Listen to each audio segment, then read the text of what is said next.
తెలంగాణ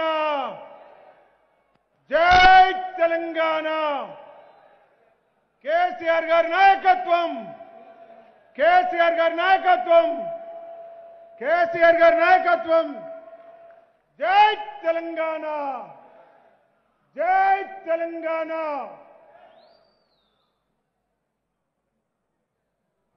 మరి ఇప్పుడు అమరవీరుల స్థూపానికి నివాళులర్పిస్తున్నారు సారు జోహార్ తెలంగాణ అమరవీరులకు జోహార్ తెలంగాణ అమరవీరులకు జై తెలంగాణ జై తెలంగాణ కేసీఆర్ గారి నాయకత్వం జై తెలంగాణ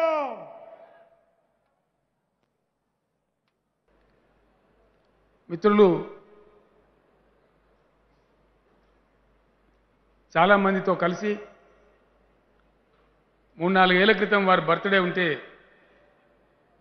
వారిని స్వయంగా అభినందించాలని వారి ఇంటికి నేను వెళ్ళడం జరిగింది. ఆ సందర్భంలో వారు నాతో చెప్పారు, అనేక మంది కేంద్ర మంత్రులు వాళ్ళు కూడా నాతో చెప్పారు చాలా సందర్భాలలో, బ్రిటిష్ దేశంలో యుద్ధ సమయంలో బాగా రాణించినటువంటి విన్స్టన్ చర్చిల్ గారు తదనంతరం పరిపాలనా బాధ్యతలు స్వీకరించి వారు ఘోరంగా విఫలమయ్యారు. ఉద్యమకారులు ఆందోళనకారులు రాజ్యాధికారాన్ని స్వీకరిస్తే జనరల్గా సక్సెస్ కారు. ఇక్కడ ప్రజలు తెలంగాణ రాష్ట్ర సమితిని మీ నాయకత్వాన్ని విస్మరించి రాష్ట్ర పరిపాలనా బాధ్యతలు మీకే ఇచ్చారు, కానీ మీరు అద్భుతంగా ముందుకు తీసుకొని పోతూ ఉన్నారు, ఇదే పద్ధతిలో మీరు పురోగమించండి అని వారు ఆశీర్వదించారు. తెలంగాణ రాష్ట్ర సాధన జరిగే వరకు ఉన్నటువంటి ఆవేశం, ఉన్నటువంటి ఒక ఉద్వేగభరితమైనటువంటి వాతావరణం, దాన్నంతా కూడా మరింత ఉద్విగ్నం చేయకుండా కార్యాచరణలోకి కార్యరూపంలోకి ఎజెండాలోకి మలచటం అనేది ఒక గొప్ప బాధ్యత. చాలా సంక్లిష్టమైన పరిస్థితి, చాలా రకాల ఆటుపోట్లు ఉంటాయి దాంట్లో, అందులో పాత్ర వహించిన వాళ్ళకే అది తెలుస్తుంది. ఆ ఉద్విగ్నభరితమైన వాతావరణాన్ని, ఆ ఆవేశాన్ని, అప్పటి వరకు ఉన్నటువంటి అనేక రకాల పరిస్థితులని ఒక అభివృద్ధి సామాజిక పరమైనటువంటి చైతన్యంలోకి మరల్చడం అనేది కొంచెం కష్టంతో కూడుకున్న పని. ఆ పనిని మనం చాలా విజయవంతంగా చేయగలిగాం. అందుకే చాలామంది పెద్దలు చాలా చోట్ల కలిసినప్పుడల్లా అభినందిస్తూ ఉంటారు, సంతోషాన్ని వ్యక్తం చేస్తూ ఉంటారు. తెలంగాణ రాష్ట్ర ఏర్పాటు కావాలని మనం కోరినప్పుడు అనేక రకాలైనటువంటి అపోహలు సృష్టించారు, దుష్ప్రచారాలు చేశారు.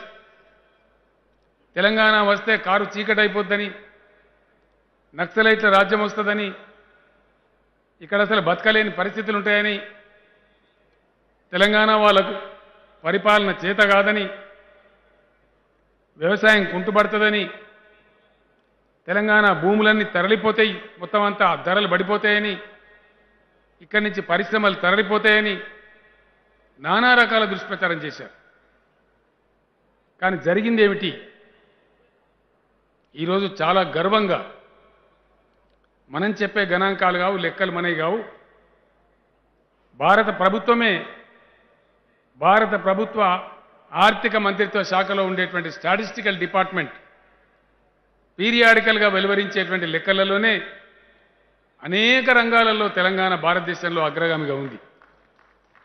అనేక రంగాలలో, 1-2 రంగాలలో కాదు. మొట్టమొదటి తొలి దశ వ్యవసాయ విప్లవానికి శ్రీకారం చుట్టినటువంటి పంజాబ్ రాష్ట్రాన్ని తలదన్ని 3 కోట్ల టన్నుల వరి ధాన్యాన్ని ఉత్పత్తి చేస్తూ ఉంది నా తెలంగాణ నేడు. ఇది ప్రూవెన్ ఫ్యాక్ట్. కేంద్ర ప్రభుత్వం ఎఫ్సిఐ మీరు పండించే పంటను మేము తీసుకోలేము అనే లెవెల్ దాకా వ్యవసాయ ఉత్పత్తులను సాధిస్తూ ఉన్నది. ఇది 7 ఏళ్ల తెలంగాణ సాధించిన ఘనత. భారతదేశంలో విద్యుత్ తలసరి వినియోగంలో అంధకార బంధురమైపోద్దని ఆనాడు శాపాలు పెట్టిన పెద్దల సాక్షిగా పర్ క్యాపిటా యూటిలైజేషన్ అంటే తలసరి విద్యుత్ వినియోగంలో నంబర్ 1 స్టేట్ ఏది తెలంగాణలో అంటే తెలంగాణ రాష్ట్రం అని చెప్పి మనం చేస్తా ఉన్నాం. పర్ క్యాపిటా పవరే కాదు, పర్ క్యాపిటా ఇన్కమ్ ఆదాయంలో కూడా తెలంగాణ మొదటి 1-2 రాష్ట్రాలతో సమానంగా ఉందని చెప్పి మనం చేస్తా ఉన్నాం. కరోనా లాంటి మహమ్మారి పీడించినా ఆ పరిస్థితులను అధిగమించి 90 రోజులు మనం లాక్డౌన్లో ఉన్నా వాటన్నిటిని కూడా అధిగమించి 11.5% గ్రోత్తోని దేశంలోనే టాప్ స్టేట్గా ఆర్థిక రంగంలో తెలంగాణ పురోగమిస్తుందని నేను సంతోషంగా సగర్వంగా మీ అందరికీ తెలియజేస్తున్నాను. ఈరోజు తెలంగాణలో కొనసాగుతున్న పల్లె ప్రగతి, పట్టణ ప్రగతి అద్భుతాలను ఆవిష్కరిస్తూ ఉన్నాయి.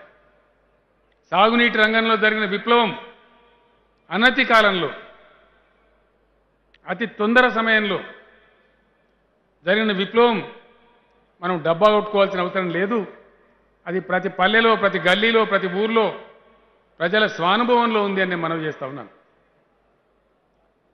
కరువుకు ఆలవాలమైనటువంటి ఆలేరు, భువనగిరి, జనగామ, సిరిసిల్ల, కామారెడ్డి, సిద్దిపేట, దుబ్బాక, గజ్వేల్ లాంటి ప్రాంతాలు, బొంబాయి బస్సులకు ఆలవాలమైనటువంటి పాలమూరు జిల్లా ప్రాంతాలు, భయంకరమైనటువంటి వలసలకు గురైనటువంటి పాలమూరు జిల్లా నేడు పాలమూరు జిల్లాకే పక్క రాష్ట్రాల నుంచి కూలీలు వచ్చే పనిచేసే స్థితికి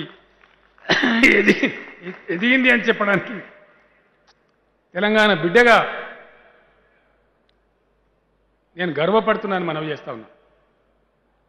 ఏ ఏ రంగాలలో తెలంగాణ దెబ్బతింటదని చెప్పారో అదే రంగాలలో తెలంగాణ దేశానికి తలమానికంగా వెలుగొందుతూ వేనోళ్ళ కొనియాడబడుతూ తెలంగాణ పథకాలు కాపీ కొట్టబడుతున్నాయి దేశవ్యాప్తంగా నేను మనవి చేస్తా ఉన్నా.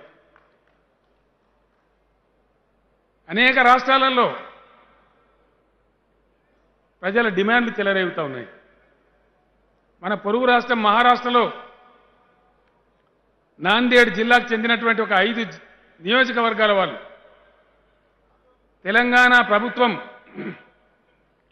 అమలు చేసే కార్యక్రమాలు మాకు అమలు చేయండి, లేదా మమ్మల్ని తెలంగాణ రాష్ట్రంలో కలపండి అని చెప్పి డిమాండ్ చేస్తూ ఉన్నారు.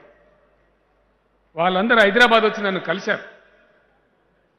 నిన్నగాక మొన్న రాయచూరులో, కర్ణాటకలో జరిగినటువంటి ఒక సభలో రాయచూరు ఎమ్మెల్యే గారు ఆ కర్ణాటక రాష్ట్ర మంత్రి సాక్షిగా, ఆ సభలో మంత్రి గారు కూడా ఉన్నారు, ఆయన ముందే తెలంగాణ రాష్ట్రంలో అమలు చేసే పథకాలు మాకు అమలు చేయండి, లేదా మా రాయచూరును తెలంగాణలో కలపండి అని చెప్పి బహిరంగంగా స్టేజ్ మీద ప్రకటించినారు.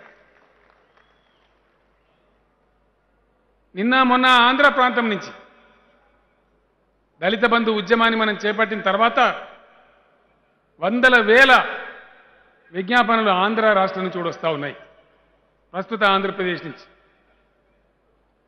సార్ మీ పార్టీ ఇక్కడ కూడా ప్రారంభించండి, మేము సిద్ధంగా ఉన్నాం మీ పార్టీని గెలిపించడానికి, మాకు మీ పథకాలు కావాలని చెప్పి ఆంధ్ర ప్రాంతం నుంచి కూడా అనేక మంది విజ్ఞప్తులు చేస్తూ ఉన్నారు. నేను ఒక్కటే మాట మీకు మనవి చేస్తా ఉన్నా, ఇదంతా 7 ఏళ్లలో ఎట్లా సాధ్యమైంది? 7 ఏళ్ల క్రితం తెలంగాణ గతి ఏముండే? 7 ఏళ్లకు ముందు అంధకార బంధురమైన తెలంగాణ, కరెంటు రాదు, వస్తే ఎప్పటిదాకా ఉంటుందో తెలియదు, మంచినీళ్ళు లేవు, బొంబాయి, దుబాయి, బొగ్గుబాయి బతుకులు, భయంకరమైనటువంటి వలసలు,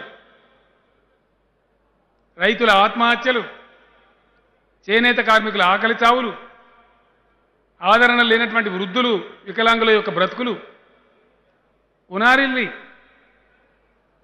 కృషించిపోయిన తెలంగాణ నేడు నవోన్మేషంగా ఏ గ్రామానికి వెళ్ళినా, ఏ ముసలి తల్లిని పలకరించినా, ఏ చేనేత కార్మికుని పలకరించినా, ఏ గీత కార్మికుని పలకరించినా, ఏ రైతన్నతో మాట్లాడినా, ఎస్ ఇది నా తెలంగాణ, నేను సగర్వంగా ఈరోజు తల ఎత్తుకొని బతుకుతున్నా అని చెప్పి చెప్తున్న తెలంగాణ.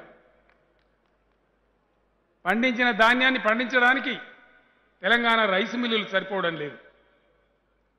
పండించిన ధాన్యాన్ని మోయడానికి తెలంగాణ హమాలి బిడ్డలు సరిపోవడం లేదు. ఏ తాలూకాకు పోయినా, పెద్దపల్లికి పోయినా, మిర్యాలగూడకు పోయినా, సిద్దిపేటకు పోయినా, సూర్యాపేటకు పోయినా మొత్తం బీహార్, ఉత్తరప్రదేశ్, జార్ఖండ్ నుంచి హమాలీలు వచ్చి పనిచేస్తూ ఉన్నారు.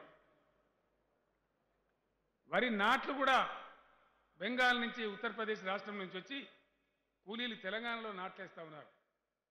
అవన్నీ పేపర్లలో, టీవీలలో